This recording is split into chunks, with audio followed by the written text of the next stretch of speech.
Bewegen is gezond. Mensen die bewegen zijn gezonder, leven langer en zitten beter in hun vel. Maar dat niet alleen. Mensen die bewegen doen hun werk beter en hebben meer plezier in hun werk. Daarom is er ieder jaar de Fit to Work Week, een sportief evenement waar je inspiratie op kan doen. Want juist als je een drukke baan hebt is het belangrijk dat je aan sport doet. Maar ik ga eerst even ontspannen. Marjolein, ik heb net even meegedaan. Wat was dit nou voor workshop? Dit was een workshop Yin Yoga. En Yin Yoga is eigenlijk Hatha Yoga met de mentaliteit van overgave. Dus dat wil zeggen dat je je rekt en strekt op een natuurlijke manier. Dus hoe jouw lichaam is. Maar waarom is het zo belangrijk als je in een drukke werkweek zit om dan te ontspannen? Het is echt heel fijn. Yin Yoga maakt echt ruimte in je lichaam. Het werkt op je botten, pezen, gewrichten en je banden. Dus dat doet het heel fysiek, maakt het ruimte. Maar als je dus dat fysieke stuk hebt gehad, kan je dus ook echt zakken in je lichaam en kom je bij je emotionele laag terecht. Dus je kan heel die werkdag loslaten, stress loslaten en je kan helemaal naar binnen keren. Dus ja, ik denk dat dat heel fijn is na werkdag. Wat vond je van de les? Ja, ontspannend, rustgevend. Ik ben wel echt helemaal zen geworden eigenlijk. Ja, het maakt wel echt je hoofd leeg.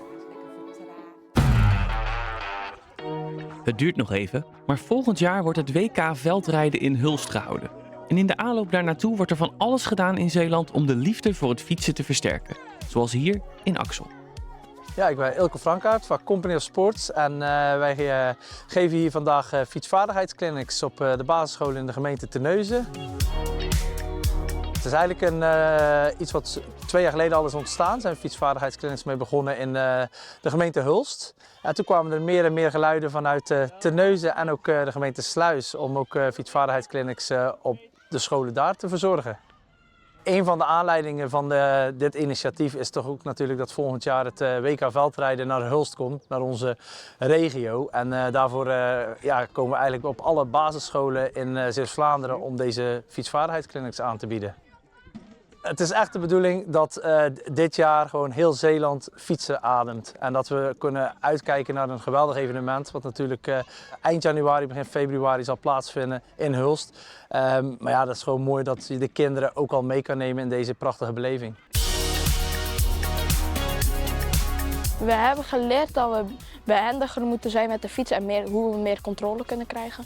Ik kon het best goed, want ik vond het best makkelijk, want ik doe dit wel vaker. Bij mij ging het heel goed. Het was een beetje eng, maar voor de rest ging het wel heel goed. Via zo'n wipwapje, dat vond ik heel eng. Dat had ik nog nooit gedaan. Nu vind ik het heel leuk. Ik doe ook best vaak fietsen, vooral over deze baan hier. En dan ga ik soms ook met de fiets naar de winkel. Dat is best leuk. Ik heb hier een beetje leren fietsen, mijn angst overwonnen en ja, nu kan ik veel meer dingen wat ik eerst niet durfde. Ja, het WK veldrijden is natuurlijk een prachtig evenement, maar het is een 3-daags evenement. Daar gaan alle ogen naartoe. Maar het is natuurlijk heel mooi om de wielersport daardoor eigenlijk in een breder jasje, echt de breedte sport, daar ook in uit te lichten. En ook echt gewoon de kinderen, volwassenen, mensen in de zorg gewoon op de fiets te krijgen en lekker naar buiten te gaan om te bewegen. Topsport dat inspireert en dat kan ondersteund worden door de breedtesport. En daardoor, ja, fietsen is toch echt wel zit in ons DNA van de Nederlander. Dus daarom is dat prachtig dat dat gecombineerd kan worden.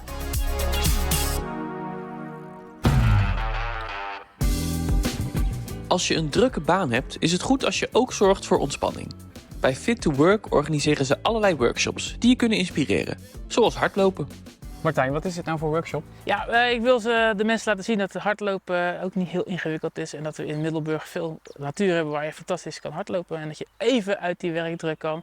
En dat je eigenlijk vrij snel eigenlijk in het prachtige natuur bent zoals wij nu hier staan. Want waarom is dat belangrijk als je een drukke baan hebt?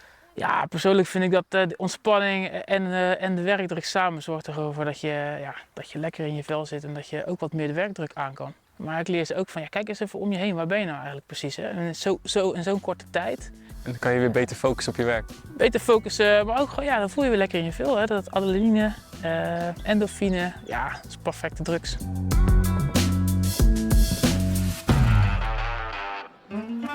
Blijven bewegen is superbelangrijk, ook als je boven de 60 bent. Maar op die leeftijd haken juist veel mensen af. Daarom organiseren veel Zeeuwse gemeenten een health check. Als mensen ouder worden krijgen ze toch lichamelijke klachten, slijtage aan gewrichten. Dus dan wordt bewegen toch wat minder vanzelfsprekend. Maar ja, des te meer is het nodig. Hier kunnen mensen die op leeftijd zijn, kunnen zich laten onderzoeken, ja, op medisch gebied. En het gaat dan om bijvoorbeeld dat het bloed gemeten wordt of gekeken wordt of er te hoog cholesterol is, hoe het met de bloeddruk is. Dus ik denk heel zinvol om bij mensen die op leeftijd zijn, om dat eens even te laten checken. Ik ben inmiddels 65 geweest, ik word er 66. En het lijkt me goed dat ik mezelf eens even na laat kijken toch. Ik denk zelf altijd dat ik gezond ben, maar ik vind het wel leuk om te weten of waardes die ik niet weet, of dat klopt. Ik vind het wel belangrijk om meer over jezelf te weten. Ze kunnen vandaag te horen krijgen dat ze ontzettend goed in vorm zijn, goed bezig zijn. Misschien krijgen ze ook wel te horen van u moet er misschien toch wat aan gaan doen. En dat is misschien dan ook de trigger om wat meer te gaan bewegen of gezonder te eten. En dat helpt ons weer, omdat mensen dan ook minder afhankelijk zijn van de zorg. Dus ja, hoe langer mensen vitaal blijven en zelf nog dingen kunnen doen, hoe beter het uiteindelijk voor die mensen is, maar ook voor ons als gemeente. De mensen die afwijkende waarden hebben, het gaat dan bijvoorbeeld vaak over een te hoog cholesterol of een wat te hoge bloeddruk, die komen bij mij langs. Het kan mensen wel geruststellen en het kan mensen ook motiveren om hun gedrag qua beweging en eten en voeding wat te veranderen. Ik heb het eindresultaat in handen en ik heb er voldoende gescoord. Dus daar kan je alleen maar tevreden mee zijn, dacht ik. Ik kan doorgaan op de weg die ik ingeslagen was. Gewoon wandelen, alles doen wat ik tot nu toe deed, dat kan ik gewoon blijven doen. Dus ik heb geen enkele beperking opgelegd gekregen. Dus. Ik vind het opvallend hoe actief mensen zijn die hier bij mij langskomen. Ik denk dat veel mensen die niet komen, dat die het advies eigenlijk nodiger hebben. Maar ja, dit is natuurlijk allemaal op vrijwillige basis. De voordelen van bewegen is dat ook de gewone huistuin- en keukendingen je makkelijker afgaan dan. Ook bijvoorbeeld dat je minder snel valt. Veel oudere mensen vallen wel eens.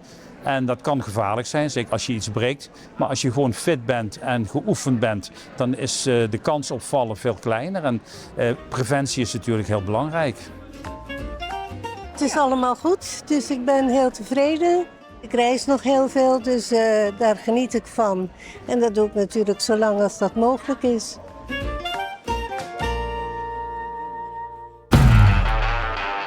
Waarom organiseren jullie nou deze Fit to Work week? Nou, omdat wij het heel belangrijk vinden dat alle medewerkers van de organisatie vitaal en duurzaam inzetbaar blijven. Dus daarom hebben we een hele week opgetuigd. Bieden we allerlei workshops en lezingen aan, zodat mensen zich kunnen laten inspireren op allerlei verschillende thema's. En deel kunnen nemen aan workshops die je anders misschien niet zo snel doet. En wat hopen jullie dan hiermee uiteindelijk te bereiken? Nou, wat we hopen te bereiken is dat mensen elkaar ontmoeten. We hebben een vitaliteitsmarkt ingericht, we bieden een maaltijd aan. Maar juist door de deelname aan al die verschillende workshops kunnen mensen aan het nadenken gezet worden van goh, als ik eens ergens een verandering zou willen in mijn leven of ik wil ergens mee aan de slag, waar zou ik dan eens aan kunnen denken? En dan heb je hier een heleboel verschillende voorbeelden waar je mee aan de slag kunt gaan. Maar is dan ook uiteindelijk het doel dat je misschien met meer plezier of productiever wordt op je werk?